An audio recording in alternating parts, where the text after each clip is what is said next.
I know, obviously, last night you said that you hadn't spoken to Richard Hughes or any of the ownership group last night, but have you been able to since, and if so, what those conversations been like? Has the support that you spoke about last night been reiterated to you? Yeah, we've had the same conversations as we've had since I'm here. And as I'm not sure if I said it last night, but we fight on and we try to improve. That's what we all try. But the conversations have been the same as they've been for the past 1.5 years. For you at the moment, is there an anger, or maybe that's too strong, is there a frustration or a feeling of being let down by your players at the moment who aren't necessarily reaching the standards that we've come to expect from them? No, not at all. Although I do agree with you that our standards, and with our I mean the team, have not been of the standards that we are used to and that we want. So we think we can play better than we do. But last season, when we did really well, there was a lot of focus on certain individuals, and I always said it should be about the team, and the team makes the individuals look very good.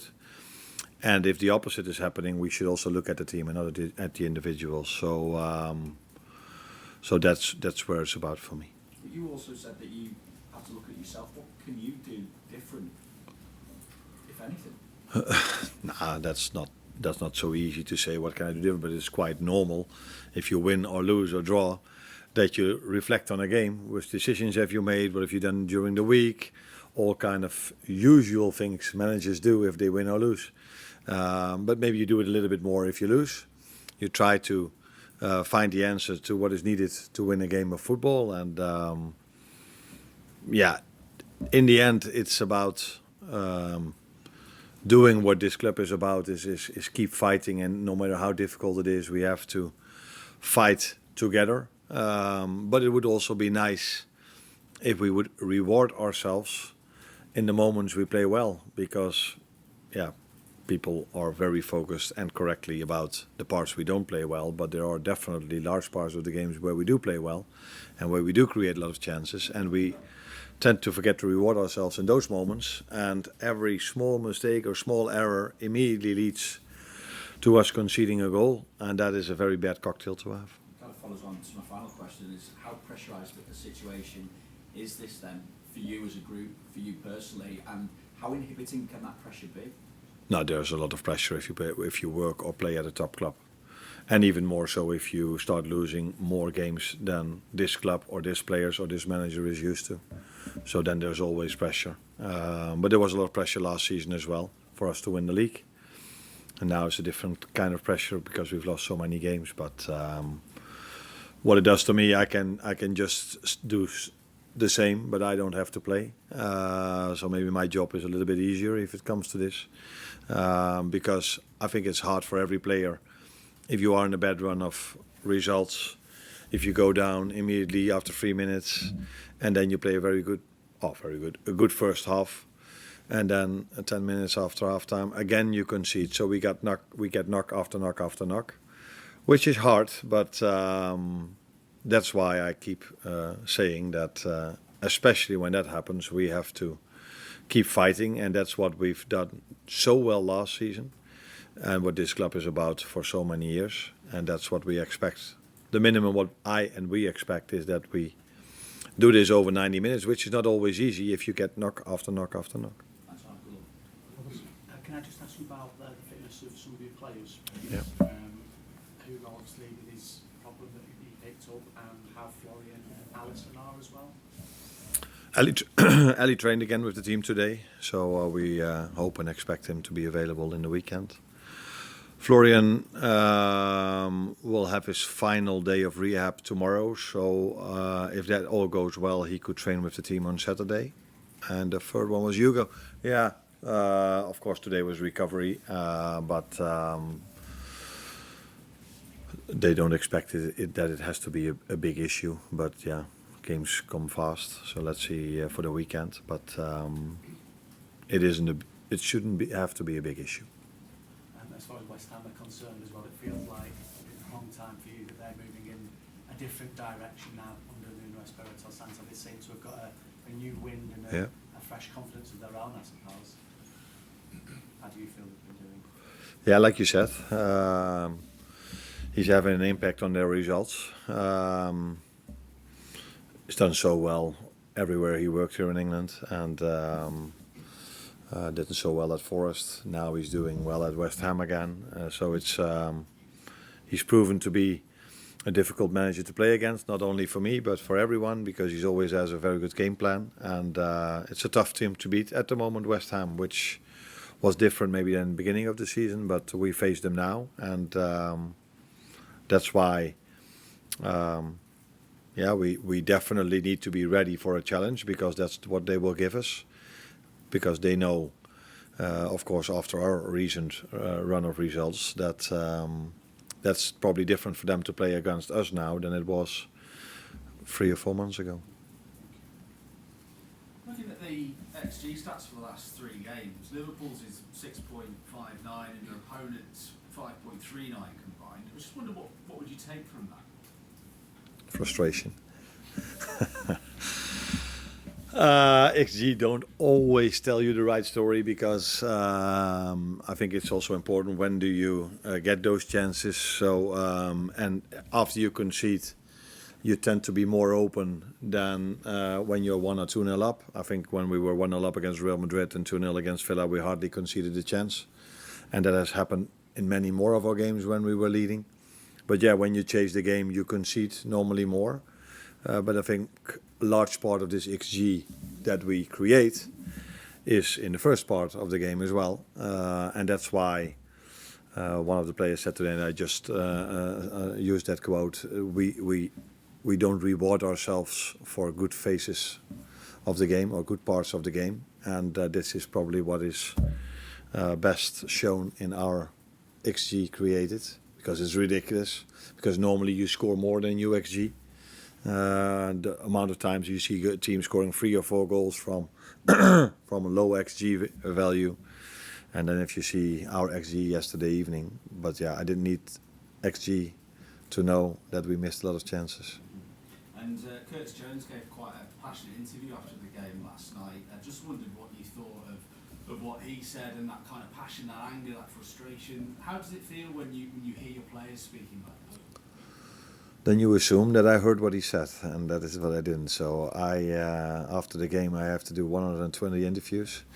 He said that he was past being angry and spoke about wanting to be a dog and tackle out there, do some of those kind of things as well. Really good if you bring it to the game, and I think this is what the players at least tried to do yesterday. All the data in terms of running data were very high. They had a lot of personal bests, so they tried yesterday a lot, but it didn't lead to anything in terms of result. And I think this is what he is saying. If we can bring this as a team to the game, this is where is the minimum I expect and the minimum the fans expect from us, that we fight. And this is, I use the word fight, he uses probably some other words, but I think we're on the same page when it comes to how we want to get out of this situation. Carl at the back. Just wondering how you go about restoring damaged confidence, because I assume that's something you can't train that into them. But is there anything you can do to try and help them? Because it's obviously morale is so low on the pitch at times. That last thing I think should be said extra at times, because I don't see it being low when we start the game. I didn't even saw it low after we conceded the 1-0 yesterday. But after the 3rd, the 4th or the 5th knock, then after the 3-1, I also saw a very difficult 5 to 10 minutes. But before that, even when we conceded the 2-1, again had a disappointment. We were able to generate enough chances, enough XG to make the 2-2. But after they scored the 3-1, I could indeed see that it hurt the players, and that wasn't the period where our fighting spirit was the best in the game, to say it mildly. But when they're in that mindset, are you confident your message is still getting across to them? After the 3-1, it's very difficult to get a message across to them when I'm at the sideline. But before the game and during halftime, I think the message comes across to them. If I see how we create our chances, it is a lot of the things we train and what is in the meeting. But unfortunately, it doesn't lead to goals, and that is difficult for them, for me, for our fans, for everyone. But that the message comes across is very clear to me if I see the way we generate our chances. That is a lot from the work we do on the training pitch and during the meetings. So yeah, that's for me that's obvious. But yeah, when we're 3-1 down, then it's difficult to get the message across. If you're standing not so far, but if you're not standing on the pitch. Beth? Can I just ask about Joe Gomez? I know you obviously said the other day he had an injection last week, but how close is he to being able to play sort of meaningful minutes? Oh, close. He could have been involved yesterday as well in terms of minutes. But yeah, when we are 2-1 down or 3-1 down, I tend to make offensive substitutions. And for him to start a game is also definitely a possibility. But Konate didn't train 2 days before the game. He was a bit of a liability 2 days before. And then if you don't have that many defenders to start with, two players that maybe might not be able to play the whole 90, that's kind of a risk as well. So I decided to keep him. How do you say this? But you know probably what I mean.